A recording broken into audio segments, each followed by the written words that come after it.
Assalamualaikum warahmatullahi wabarakatuh.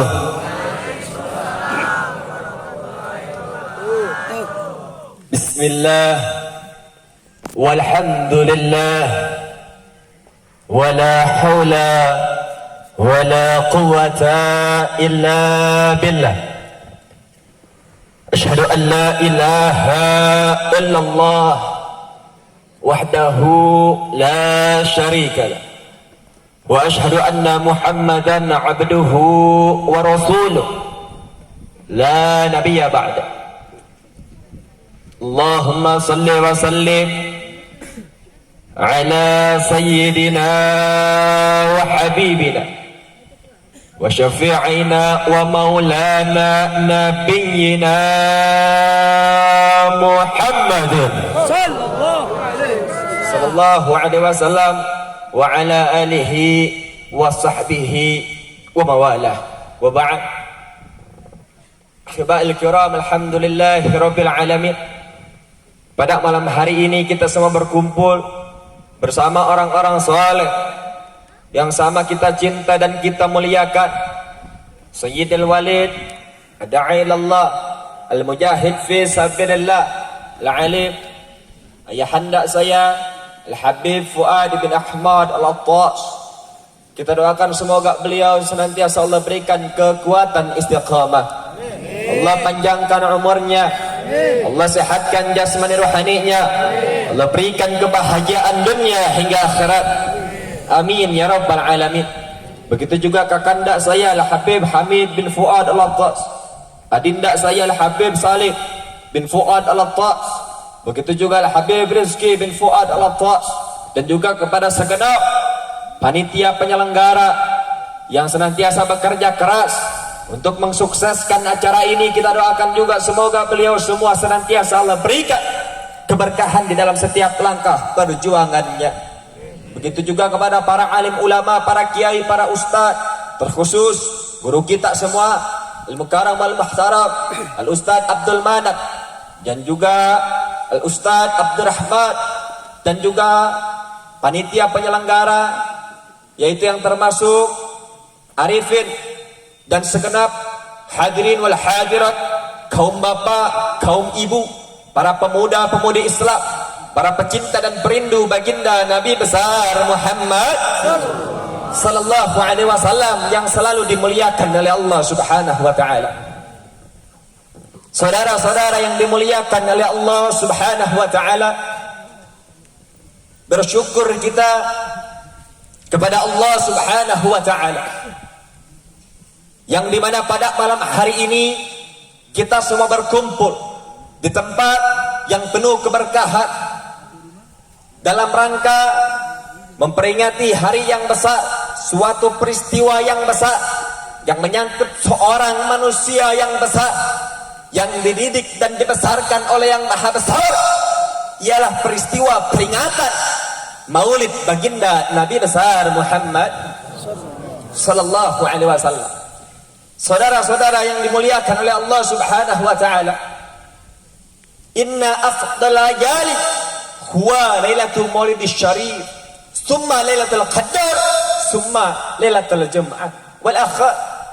Saudara, dikatakan bahwasanya malam yang paling utama, malam yang paling afdal, malam yang paling indah, malam yang paling berkah ialah malam ketika lahirnya baginda Nabi besar Muhammad. Malam maulid yang lebih utama, malam yang lebih afdal adalah malam maulid. Setelah malam maulid baru malam Lailatul Qadar. Setelah malam Lailatul Qadar baru malam Jumat. Saudara-saudara, pertanyaannya, kenapa malam maulid lebih utama? Kenapa malam maulid lebih afdal? Kenapa malam maulid lebih indah dibandingkan malam Lailatul Qadar? Sedangkan kita tahu di mana pada malam Lailatul Qadar, malam tersebut adalah malam yang lebih indah dibandingkan 1000 bulan. Malam Lailatul Qadar di malam tersebut adalah malam adanya malaikat, turunnya malaikat. Di malam tersebut adalah malam turunnya Al-Quran. Tetapi kenapa malam maulid tetap lebih utama dibandingkan malam Lailatul Qadar, saudara-saudara? Dikatakan bahwasanya malam Maulid lebih utama dibandingkan malam Lailatul Qadar. Kalau di malam Lailatul Qadar, di malam tersebut adalah malam adanya malaikat, malam turunnya malaikat. Sedangkan pada malam Maulid, di malam tersebut adalah malam adanya, malam turunnya, malam lahirnya baginda Nabi besar Muhammad sallallahu alaihi wasallam, makhluk yang paling mulia, saudara-saudara. Di malam Lailatul Qadar, di malam tersebut adalah malam turunnya Al-Qur'anul Karim wa Zikrul Mubin. Di malam tersebut malam adanya Al-Qur'an. Sedangkan malam Maulid adalah malam turunnya, malam adanya, malam lahirnya baginda Nabi besar Muhammad sallallahu alaihi wasallam, seseorang yang menerima Al-Qur'anul Karim tersebut, saudara-saudara. Makanya beruntung kita semua bisa berkumpul di tempat ini, memuliakan Nabi Muhammad, mengagungkan Nabi Muhammad sallallahu alaihi wasallam. Demi Allah, saudara-saudara, yang suruh kalian semua berkumpul untuk mengagungkan Nabi Muhammad, memuliakan kelahiran Nabi Muhammad, memuji Nabi Muhammad, bukan seorang presiden, bukan seorang wali kota, bukan seorang polisi, bukan seorang TNI, bukan seorang habib, bukan seorang kiai, bukan seorang ulama, akan tetapi yang perintahkan kita untuk berkumpul untuk memuji Nabi Muhammad, mengagungkan Nabi Muhammad adalah Allah subhanahu wa ta'ala. Qul bi fadlillahi wa rahmatihi bidzalika falyafrahu. Katakanlah, dengan adanya karunia Allah, dengan adanya anugerah Allah dan rahmat Allah, hendaklah kalian semua bergembira. Saudara-saudara, banyak kitab-kitab tafsir yang menafsirkan ayat ini, seperti kitab Jami'ul Bayan, Jami'ul Tafsir, Ma'alimut Tanzil, Manalikut Tanzil, dan sebagian menyampaikan karunia Allah, anugerah Allah itu adalah ilmu. Dan juga saudara-saudara yang dimuliakan oleh Allah subhanahu wa ta'ala, ini rahmat Allah. Dikatakan bahwasanya rahmat Allah ialah baginda Nabi besar Muhammad sallallahu alaihi wasallam. Maka dengan adanya karunia Allah dan anugerah radikalis, mungkin Nabi juga disebut teroris, saudara. Kalau dulu ada istilah, saudara, radikalis, mungkin Nabi kita juga oleh orang-orang kafir Quraisy disebut radikalis, saudara. Tapi istilah itu saat zaman Nabi tidak ada. Apa yang orang-orang kafir Quraisy sebarluaskan fitnah terhadap Nabi? Ya, mereka sebarluaskan bahwa Nabi adalah seorang penyihir. Nabi itu adalah tukang sihir, pemecah belah bangsa Quraisy, pemecah belah rumah tangga. Saudara, di mana-mana fitnah disebarkan. Akhirnya kalau ada orang-orang dari luar masuk ke Mekah, mereka orang-orang kafir Quraisy dipanggil itu orang, saudara. Kalau ada tamu dari luar masuk, dipanggil oleh orang kafir Quraisy. Ya, kamu boleh masuk ke kota ini, kamu boleh masuk ke kampung ini, tetapi ada syaratnya. Apa syaratnya? Ya, kalau kamu mau tinggal di sini seumur hidup pun boleh, tapi syaratnya jangan dekat-dekat sama Muhammad. Jangan deketin Muhammad. Muhammad itu tukang sihir, pemecah belah bangsa. Muhammad itu dia adalah pemecah belah rumah tangga. Jangan kamu deketin. Luar biasa fitnah kepada Nabi, saudara. Di mana-mana tempat, kepada siapapun, saudara, disebarluaskan fitnah kepada kita punya Nabi, saudara. Tetapi apa sikap Nabi ketika orang-orang kafir memfitnahnya? Saudara, apakah Nabi membalas fitnahnya? Nabi mengkanter fitnahnya? Saudara, ya, Nabi memang balas fitnahnya. Nabi jawab fitnahnya, saudara. Nabi kanter fitnahnya. Tetapi Nabi tidak habiskan waktunya. Setiap waktu, setiap hari tidak habiskan waktu Nabi untuk mengkanter fitnah, saudara. Nabi boleh difitnah setiap saat, setiap detik. Iya, Nabi jawab fitnah, Nabi kanter fitnah seperlunya, sewajarnya, saudara. Sisanya Nabi habiskan waktunya untuk berdakwah di jalan Allah, mempersebarluaskan Islam, saudara. Saya mau tanya, sikap Nabi bagus apa tidak? Bagus apa tidak? Cerdas apa tidak? Saya mau tanya, para pejuang Islam zaman sekarang yang menyebarluaskan Islam, memperjuangkan Islam, menegakkan syariat Islam, banyak difitnah apa tidak? Banyak difitnah apa tidak? Banyak difitnah apa tidak? Contoh, kita punya Nabi, saudara. Memangnya mereka pikir orang-orang yang fitnah kami, memangnya mereka pikir kami difitnah, kami akan gentar, kami tidak akan pernah mundur selangkah pun, saudara. Betul? Betul? Kami tidak akan habiskan waktu kami untuk mengkanter fitnah kalian. Silahkan kau fitnah seluas mungkin. Waktu kami tidak akan kami habiskan untuk mengkanter fitnah. Kami jawab fitnah seperlunya. Kami jawab, kami kanter fitnah sewajarnya. Sisa waktu kami demi Allah akan kami habiskan untuk menjalan dakwah di jalan Allah, saudara. Betul. Takbir. Takbir. Akhirnya orang-orang kafir Quraisy bingung lagi, saudara. Dicaci maki Nabi udah gagal lagi. Difitnah sebar luas udah gagal lagi. Nabi tetap bisa dakwah di mana-mana, saudara.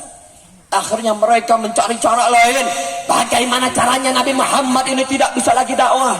Apa yang mereka lakukan, saudara? Luar biasa. Mereka mencari cara lagi yang lebih ekstrim daripada caci maki dan fitnah, saudara. Akhirnya mereka memakai, yaitu cara menteror Nabi. Luar biasa, saudara. Nabi diteror, tetapi mereka takut, saudara. Kalau menteror Nabi secara fisik, mereka orang-orang kafir Quraisy takut menteror Nabi langsung kepada fisik Nabi. Kenapa? Sebab Nabi dilindungi oleh pamannya, yaitu Abu Thalib, saudara-saudara. Mereka orang-orang kafir Quraisy takut sama Abu Thalib, nggak mau nih. Akhirnya apa yang mereka lakukan tentang teror ini kepada Nabi, saudara? Sebelum mereka teror kita punya Nabi, mereka teror terlebih dahulu para pengikutnya, saudara.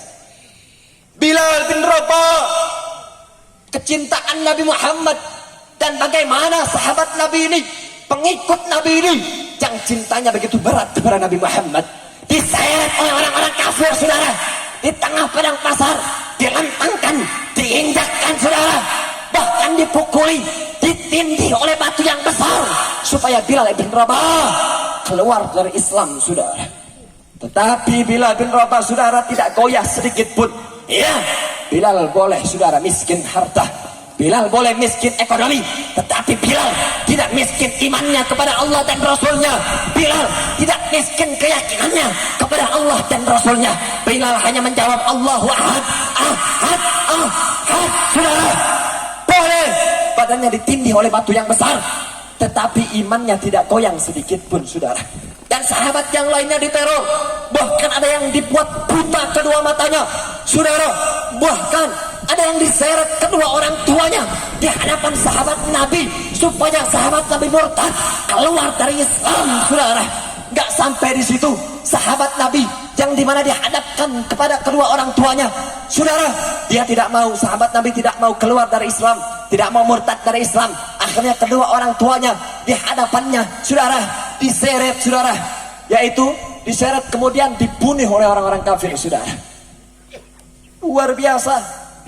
Dan saudara, ini sahabat Nabi yang orang tuanya dibunuh adalah seorang perempuan tua, saudara. Jadi ternyata orang yang pertama kali mati syahid di jalan Allah, membela keimanannya, saudara, membela keimanannya, keyakinannya kepada Allah, bukan seorang laki-laki, akan tetapi seorang wanita, saudara. Dan ternyata yang pertama kali mati syahid di jalan Allah, membela imannya, membela keyakinannya, membela agamanya, bukan seorang anak muda yang gagah perkasa, akan tetapi seorang wanita tua, saudara. Harusnya ini menjadi cambuk untuk kita semua. Seorang wanita tua berani mati syahid membela imannya, berani mati syahid, berani dibunuh untuk membela keyakinannya. Seharusnya menjadi cambuk bagi anak muda. Jika wanita tua berani mati untuk bela agama, maka yang muda harus lebih berani mati untuk bela Islam, saudara. Takbir. Siap bela Islam, siap bela agama, siap bela iman, siap bela Allah, siap bela Rasul, siap bela ulama. Takbir. Saya mau tanya, saudara, saya mau tanya, di akhir zaman ini yang berjuang untuk Allah, yang menegakkan syariat Allah, yang menegakkan amar ma'ruf nahi munkar, yang menegakkan ajaran Islam, ada nggak yang anak buahnya diteror? Jawab yang kompak, ada nggak yang pengikutnya diteror? Ada nggak yang pengikutnya diteror? Ada apa tidak? Bagaimana cara Nabi, saudara, ketika pengikutnya diteror? Ya, Nabi hijrahkan sebagian pengikutnya, saudara, yang sudah mulai lemah, saudara, yang sudah mulai tidak berdaya. Nabi hijrahkan kepada satu negara. Negara itu adalah negara yang punya raja, membolehkan kepada siapapun agama apapun untuk beriman atau untuk melaksanakan agamanya sesuai dengan keyakinannya masing-masing. Nabi hijrahkan itu para pengikut Nabi yang mulai lemah, yang mulai tua, saudara, Nabi hijrahkan. Sisanya yang masih kuat, saudara, sisanya yang masih gagah perkasa, Nabi tetap ajak beliau semua untuk berdakwah di jalan Allah. Apapun yang terjadi, walaupun fitnah terus terjadi, caci maki terus terjadi, bahkan teror terus terjadi, apa boleh buat, saudara, Nabi akan ajak mereka orang-orang kafir Quraisy untuk jihad fisabilillah, saudara. Takbir. Ini cara Nabi. Begitupun kita, saudara. Seorang ulama, seorang habaib, seorang kiai, anak buahnya diteror boleh, saudara. Ya, mereka semua para ulama pasti mengikuti caranya Nabi Muhammad SAW. Yang mulai lemah pasti mereka hijrahkan. Tetapi para pemuda-pemuda Islamnya, saudara, yang masih gagah perkasanya, ayakan pasti mereka berani mati untuk membela agama di jalan Allah, saudara. Betul, betul. Takbir. Saya mau tanya yang masih muda, yang masih gagah perkasa, siap bela Allah, siap bela Nabi Muhammad. Kalau para ulama diteror, para kiai diteror, para habaib diteror, diam apa lawan? Diam apa lawan? Diam apa lawan? Siap mati syahid, siap mati syahid. Takbir. Sallu ala Nabi Muhammad. Sallu alaihi wa ala alihi. Gagal lagi, saudara. Dicaci maki gagal tidak? Gagal tidak? Difitnah gagal tidak? Gagal tidak? Diteror gagal tidak? Kemudian cara mereka, saudara, cara yang sangat amat licik yang orang kafir Quraisy lakukan terhadap kita punya Nabi, saudara. Mereka datang kepada Nabi Muhammad dengan baik, datang kepada Nabi Muhammad, mereka ajak berdialog Nabi Muhammad. Kemudian mereka katakan kepada sang Nabi, ya Muhammad, bagaimana kalau kita berdamai saja? Oh, Nabi Muhammad senang. Karena siapa yang tidak mau berdamai? Karena selama ini, saudara, yang mengganggu bukanlah Nabi kepada mereka, tetapi mereka yang mengganggu Nabi. Nabi senang diajak damai, tetapi Nabi tidak mudah digoyangkan, saudara. Nabi tidak mudah dijebak. Nabi tanya dulu maksudnya damai bagaimana? Ya, kita berdamai. Jadi begini cara kita berdamai, kata orang kafir, saudara.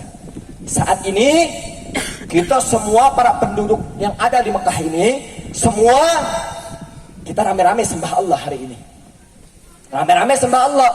Nah besok kita rame-rame sembah berhala.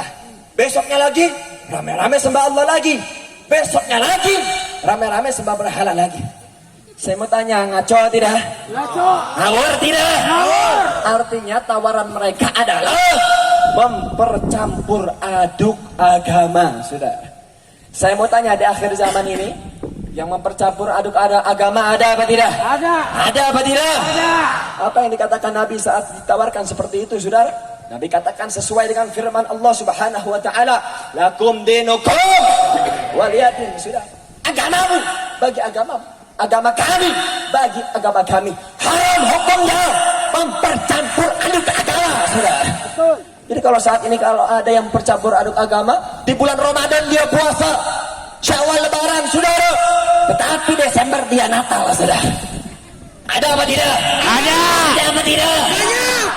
Kayak yang iya, saudara, Ramadan puasa, nggak mau batal puasanya.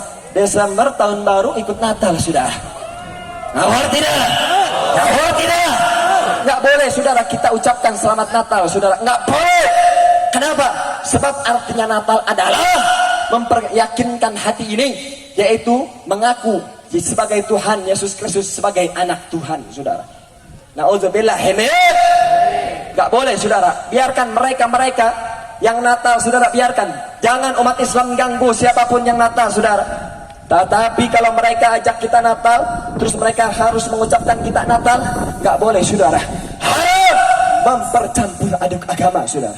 Saya mau tanya, di akhir zaman ini ada nggak yang begitu? Ada nggak yang begitu? Pejabatnya Muslim, saudara. Tapi Desember ikutan Natal, ada apa tidak? Ada. Ada apa tidak? Banyak. Pejabatnya Muslim ikut Natal, ada apa tidak? Banyak. Ada apa tidak? Banyak. Saudara, kita ini bukan tidak memperbolehkan, saudara, bukan tidak membolehkan. Apa maksudnya? Bukan melarang. daripada acara Natal di Indonesia ini, bukan. Umat Islam Indonesia ini, saudara, dimanapun juga tidak melarang. Tetapi kami hanya tidak ingin diganggu dan mempercampur aduk agama satu sama lain, saudara. Betul? Betul? Siap jauhkan diri dari tahun baru? Siap jauhkan diri dari tahun baru? Betul? Saudara, kenapa saya katakan begitu ya? Karena memang ini kita lihat dua mata kita. Kita lihat oleh kedua mata kita, saudara. Lihat tahun baru, saudara. Ini saat ini, malam sekarang ini. Walaupun pandemi, saudara. Walaupun corona dilarang di mana-mana, nggak boleh berkerumun lah, nggak boleh beginilah, nggak boleh begitulah. Harus jaga protokol kesehatan. Sebagaimana pada malam hari ini sudah panitia ingatkan, kita harus menjaga protokol kesehatan, saudara. Tapi lihat, di mana-mana masih banyak yang berkerumun pada tahun baru. Mereka yang nongkrong sana, nongkrong sini, saudara. Mereka yang membawa narkoba, membawa minuman keras, saudara, untuk ikutan tahun baruan. Saudara, mereka yang berzinah di mana-mana pada malam tahun baru. Khususnya kalian lihat sana, puncak aja, puncak Bogor. Saudara, banyak orang-orang yang datang ke sana. Mereka berduaan dengan pacarnya, saudara. Bahkan sebagian dari mereka ada yang membawa minuman keras, ada yang membawa narkoba. Mereka bergembira dengan tahun baru orang lain, saudara. Padahal tahun baru umat Islam, saudara, bukan di 1 Januari, akan tetapi di 1 Muharram, saudara-saudara.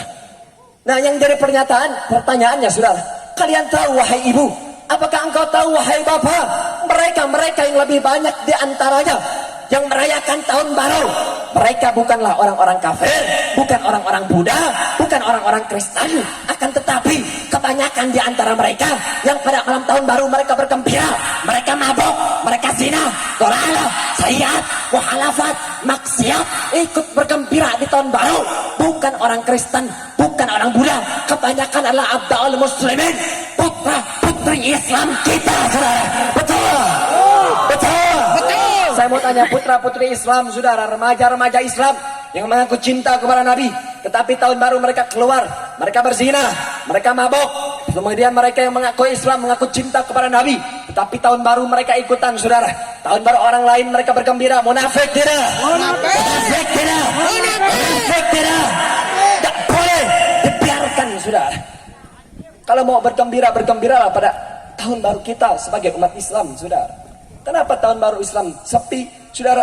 Nggak ada yang mau puasa, nggak ada yang mau ngaji, nggak ada yang mau bergembira dengan 1 Muharram. Mereka lebih senang dengan mereka lebih senang para pemuda-pemudi kita dengan tahun baru orang lain atau hari-hari besar orang-orang kafir, saudara. Apa sebabnya? Saudara, sebabnya sebagaimana riwayat pada zaman dulu ada oknum pendeta yang mereka ingin menghancurkan para pemuda-pemudi Islam. Akhirnya mereka berkumpul di salah satu tempat, saudara. Bagaimana caranya menghancurkan para pemuda Islam. Ada suatu oknum pendeta muda yang membawa Al-Quran. Kemudian Al-Quran dilempar, saudara. Al-Qurannya diinjak, saudara. Naudzubillahi min dzalik. Akhirnya dikatakan oleh pendeta yang tua, jangan begitu kamu. Kamu ngapain itu injak Al-Quran? Kamu jangan rusak Al-Quran.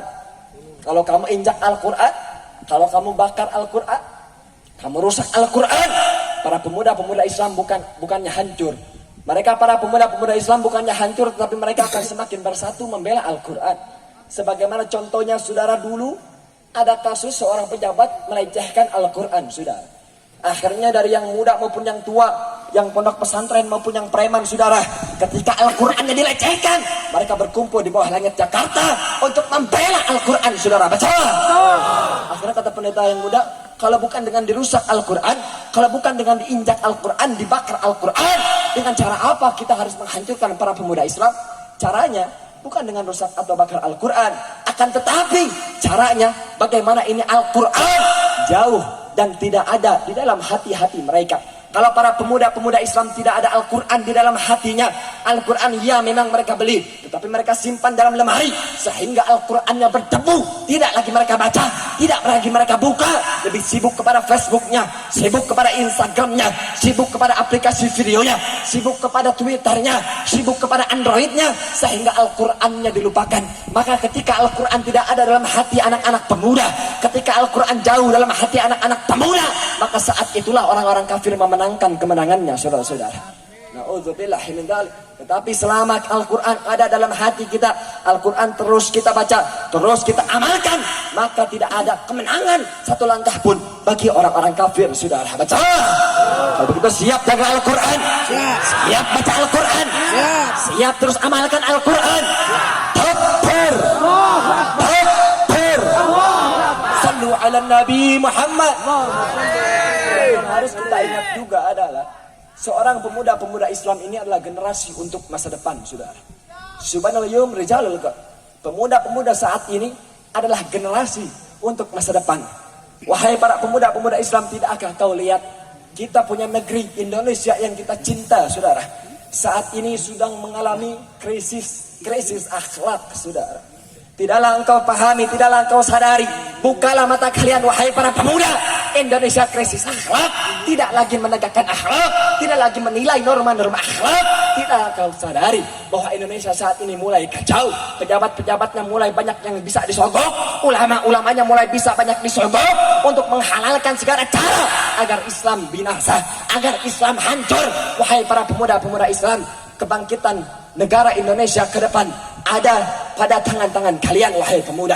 Kalau kalian saat ini pemuda-pemuda yang baik, yang soleh, yang dekat dengan ulama, yang cinta kepada ulama, cinta kepada habaib, membela habaibnya, handphone kalian gunakan untuk bela habaib, bela agama, bela Islam, bela ustadz, bela ulama.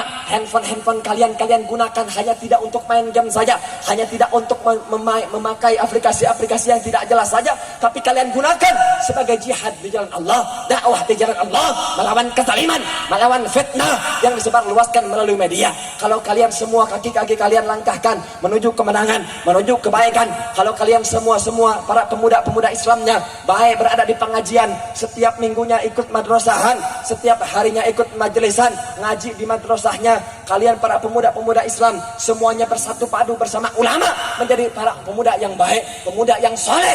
Maka Indonesia ke depan akan dipimpin oleh pemuda yang baik, oleh pemuda yang soleh, pemuda-pemuda yang berada di jalan Allah Subhanahu wa taala. Tetapi jangan harapkan Indonesia ke depan baik, jangan harapkan Indonesia ke depan akan sempurna, saudara, jika pemuda-pemuda saat ini banyak yang masih mabok, masih maksiat, masih dalalat, sayyiat, mukhalafat terus dilakukan, saudara-saudara, masih banyak yang berzina. Maka Indonesia ke depan akan dipimpin oleh para pemuda-pemuda, akan dipimpin oleh orang-orang yang bejat, oleh orang-orang yang rusak. Oleh karenanya, wahai para pemuda-pemudi Islam, jadilah kalian pemuda-pemudi Rasulullah sallallahu alaihi wasallam yang lisan kalian melantang menyuarakan kebenaran, saudara-saudara. Jadilah kalian para pemuda-pemudi Rasulullah yang tangan kalian berani untuk mengangkatkan demi kebenaran. Jadilah kalian para pemuda-pemudi Islam yang kaki kalian berani untuk melangkah kepada kebenaran walaupun di hadapan kalian kematian, saudara-saudara. Jadilah kalian para pemuda-pemudi Islam yang tidak akan pernah mundur, yang tidak akan pernah hancur, yang tidak akan pernah takut untuk melawan kezaliman, melawan kebatilan. Jadilah kalian para pemuda-pemudi Islam yang siap bangkit berdiri untuk melawan kezaliman di Indonesia, saudara. Betul. Siap menjadi pemuda yang baik, siap menjadi pemuda Islam, siap menjadi pemuda Rasulullah, siap menjadi pemuda pembasmi kezaliman, siap menjadi pemuda pembasmi kemungkaran. Takbir, takbir. Sekali lagi saya tanya orang takokak semua, angkat tangannya. Siap bela Allah, siap bela Nabi Muhammad, siap bela Islam, siap bela ulama, siap bela kiai, siap bela ustaz. Takbir. Allahu Akbar, Allahu Akbar, Allahu Akbar. Prajurit pembela Rasulullah.